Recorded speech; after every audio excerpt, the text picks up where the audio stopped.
Welcome to The Directive. This is the first podcast from the Eden Directive Star Citizen Group. Since this is our first podcast, we'll be doing an introduction to the organization and what it's all about. But first, let me introduce myself. I'm Dan, founder of the Eden Directive, and with me today I have council member Super Newt.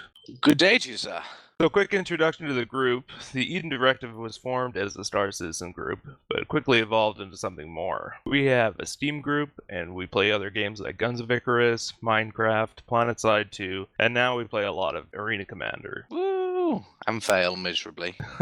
We tried to play a lot of Arena Commander. Like I said, I just can't HOTAS at the moment. I'm having so many troubles with it. I just seem to be missing the Vandal completely or ramming into them. Yeah, I it wish seems I like had. the gamepad seems to be the only way to go at the moment. Yeah, I mean, I should go back to mouse and keyboard, but I bought the HOTAS, so I'm determined to use it, even if it is just me ramming into everything. That's fine. I just need to find a ship with a very armored nose.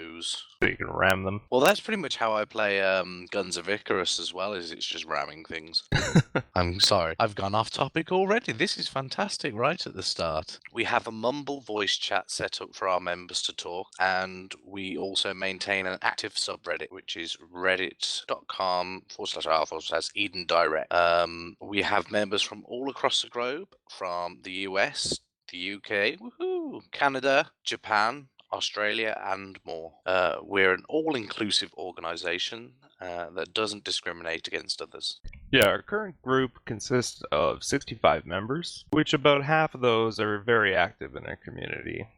The goal is to bring us to about 100 members. This kind of allows us to remain in a tight-knit group while, still letting us achieve our goals inside Star Citizen. Yeah, I think we've always said that 100 is kind of, it's a nice number to go to, but I don't think we'll ever stop anyone from joining if we ever go over 100, and we don't know really where things will take us. We might get into the persistent universe, and maybe you need a 300-person organization just to get around. But I think we're definitely aiming on having a small, close-knit group rather than a big nameless organization. Yeah, I absolutely agree with that. Yeah, it's definitely part of the founding principles of the organization. We're definitely friendly and helpful. And again, that focus on that quality and core group rather than the huge nameless kind of, so you're just a number within the organization. I've been in those where you 1,020 out of 3,000 in a group or something, and you just never really, your voice never comes to it, and you never really see the direction it's going as well. Yeah, I'm not really too sure how you'd be organized at that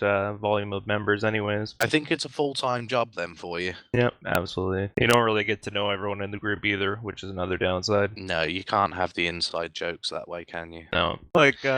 In terms of what our group actually does, our primary goal is to be exploring in Star Citizen, but we're going to go out there in the verse. You're doing that just to annoy me because you know I hate that term. But our group in general, the goal is to be a socialist democracy, so everyone's going to have a vote. We also have an elected council. I'll talk a little bit more about that later. But, the general idea is we want to create a fun and safe environment for everybody to play Star Citizen and, also whatever games we're playing at the time. Our group is also an exclusive group, so we don't really want to lose affiliation with our members. I don't know if you guys know about Star Citizen, but you can have multiple org memberships, but you have to have a main organization, and that's what we're shooting for. Basically, be somebody's main organization rather than just a loose affiliation with us. Yeah, it's not that we don't want to obviously socialize with other organizations. It's just that if you're going to be a member of the group, then we really want you to be like a member of us. We really want you to get involved. It's not from a point of us trying to tell you what you can and can't do. We really want everyone to play together and enjoy the game because it's a fun game that we should all be playing, really. Absolutely. You mentioned about the council, Dan.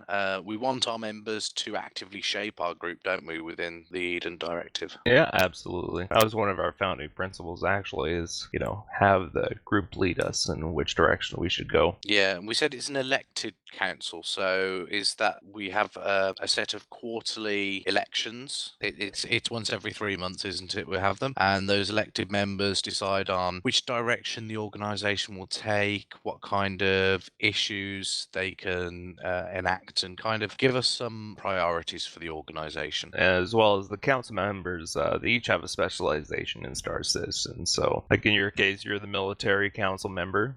We also have people who manage trade and outbound PR, that kind of things. So they kind of serve a double purpose, just general decision making as well as specialization. I think it's a very well organized system we have going. I think that's something which definitely sets us apart from a lot of organisations, is just how well organised we are so far. I think that's definitely something which is a bonus. That and my extreme lust for needing an Idris. We'll get one of these days. We did get the Starfare, which is very helpful, I think. Yeah, definitely refueling on operations will be fantastic now. Yeah, I'd almost put that as a higher priority than Idris. Although the Idris would be pretty cool to have. Big guns. Yeah, can't go wrong with that. No, you really can't.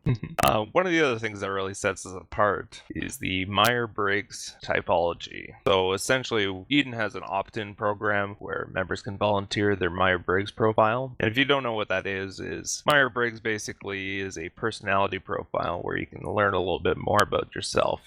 We're also wanting to have surveys where peers can rate other members based on their ability, communication, discipline, empathy, leadership, and training. Now, of course, like I said, this is all opt-in, so we're not going to force anybody to do it, and we're definitely not going to discriminate on it. It's just if somebody, wants to, better themselves in the organization, then this might be something that they could try. Yeah, I learned from this organization about my MBTI. I turn out to be I'm an ENTP. From what I've read from that, it's really interesting. It kind of gives you a whole different perspective on your personality and the way that you think of things. And now I understand why I like to argue so much, and it's brilliant. Yeah. I can play devil's advocate, and I can just blame it on it's my personality type on me and ENTP. Yeah, it is definitely pretty cool to learn about yourself, and maybe some things you didn't pick up before, kind of brings to the surface, which is really nice, and kind of analyze yourself from that. Yeah, and I think it's helped me kind of interact with other people as well, because I know my own strengths and weaknesses, but I also know the strengths and weaknesses of others. I think gives us that little bit of an edge, and it also just helps from the social side of things. Yeah, absolutely. But yeah, like you said, I would go with those key things to remember. Is it really is an optional profile that you can sign up, or you don't have to do it if you don't want to. I've always put that, and like all data that's kept is anonymous as well. It's just there to kind of give us an idea of the role and how we can improve our interactions with one another. Yeah, absolutely. I think one of the other cool things that we just started working on is building out our infrastructure. So we're actually designing a community website and forums for our members. And the idea is that we're going to have a single sign-on for multiple Eden services. So, if we have surveys or voting and stuff like that, you can just use the same sign-in and do that all in one place, which is going to be really cool. I'm really excited to see how that turns out. I was going to say, definitely.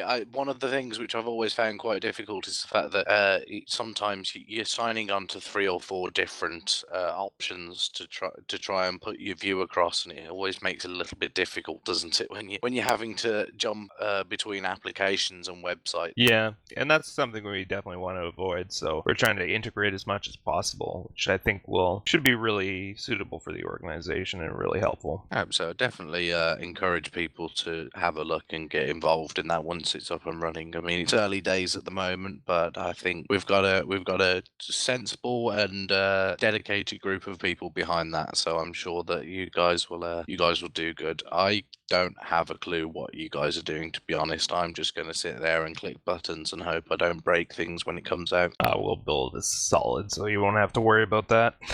Make it idiot-proof. That's what I need. Yeah. Well, they always build in a bigger idiot, don't they? That's very true.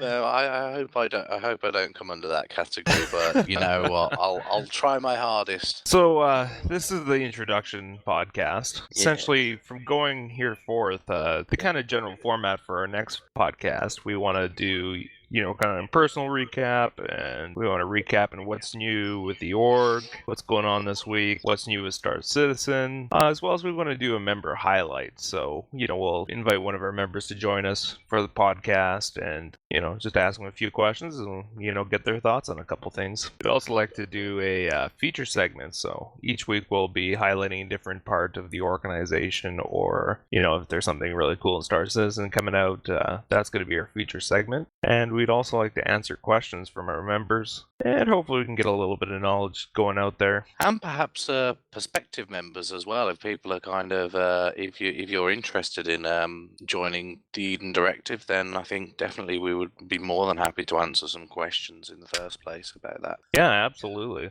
We'd love to hear from all you guys. But yeah, I'm really looking forward to this podcast. I know the first one's always trying to introduce us a little bit. It's always quite difficult, and I think it's going to be one of these things. It's obviously going to evolve over time, but I'm really looking forward to getting these rolling, talking about what's going on in Star Citizen. I mean, we've all kind of put a considerable amount of time and probably money into this game, so it's Everyone's something a little that bit invested. I'm really, yeah, we're definitely invested. And if you're listening to this, then you're likely also invested or thinking of getting invested in Star Citizen, in which case I 100% recommend it, because at least even with their just release of Arena Commander, which is not even an alpha, it's a pre-alpha, you're seeing a level of polish and quality which you don't see in many games which get released straight away now. Yeah, I'm actually really impressed with how Arena Commander turned out. Just the gameplay, the beauty of the game. Oh, it's awesome. It looks fantastic, doesn't it? It does. I'm surprised look how well it fantastic. runs. Even at 4K, I can run it and it still looks beautiful. Well, even with my terrible old GPU, I think I've got a 560 Ti, and it doesn't.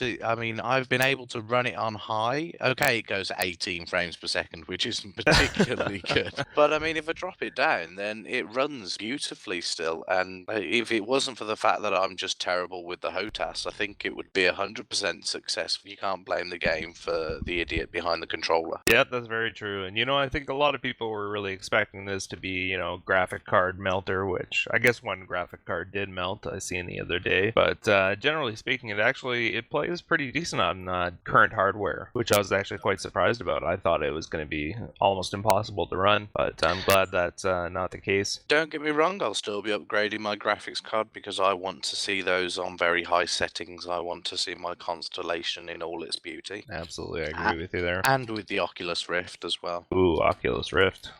Yeah, we'll definitely have to put that in the podcast at one point. So yeah, definitely, if people have got suggestions about stuff they want to talk about, stuff like general information, then just send us a message or stuff like that. How are we doing that, Dan? How are people gonna let us know what questions they want? I think we're gonna have something on the subreddit, and as soon as we have the organization website up, that's definitely going to be the place to submit questions to us. As well as we're going to set up the Eden Direct email pretty shortly. So once we have that up and running, we might actually set up an email to do that. Oh, brilliant. Cool. Can they also message us on the RSI forums as well? Because I know we've got an organization post on there. Yeah, absolutely. If you post on there, we can take those questions, put them into the podcast. We'll try and get those answers out to you as quick as we can. Yeah, and if we don't get any questions, then I'm going to start asking silly questions to Dan. So save him the effort and get us some decent questions, will you please? Well, I think that brings to conclusion our first podcast. Yeah, it's a nice short one, just saying hello pretty much. Thanks to everybody for listening. Hopefully the next one should be a little bit more entertaining for you now that we're done this introduction. Indeed. Well, I'm sure it will be. Have fun, guys. We'll talk to you next week.